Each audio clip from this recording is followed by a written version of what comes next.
Bu şehir yaddaşını itirip daha köhnə küçələrdə adlar can verir. Dünən tapşırılan hər bir sabaha indi xatirələr kəfən geyindir.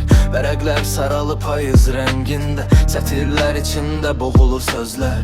Bir vaxt döyünərdi eşq ahəngində, indi sükut gəzir o yorğun gözlər. Yazdıqca itirdik biz özümüzü, mürəkkəb qurudu, kağız utandı. Gördü hər misrada kör gözümüzü, şeir yox, bəlkə də bir ömür yandı. Kimin rəfində sən hansı tozdasan, ey mənim ruhumun itkin parçası. Bəlkə bir məzarın ayaq altındasan, bəlkə də bir qəlbin sınıq aynası.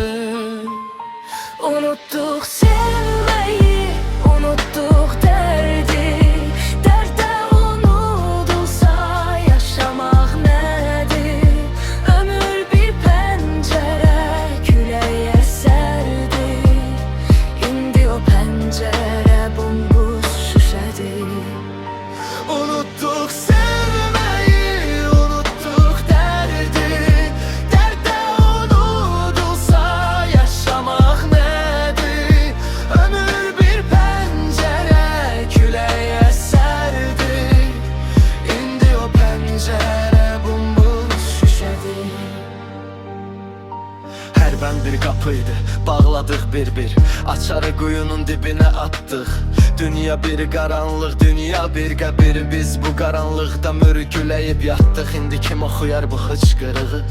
Kimin ürəyinə toxunar bu səs? Sönüb bu şeirin son işıqlığı. Burada nə can qalıb, nə də bir nəfəs. Göyünüzü duman, yerinizi toz. Şeirlər sovrulur küləklər kimi. Taleyin əlində bir qırıq oyuncaq. Sınıb tökülürük şüşələr kimi. Səni mən yazmadım, səni mən doğdum. Sən mənim içimdə ölmüş körpəsən. Mən səni sükutun suyunda boğdum. İndi sən sükutsan, indi sən kimsən? Yatın ey misralar, oyanmayın heç. Bu dünyada oxuyan dünyası deyiləm.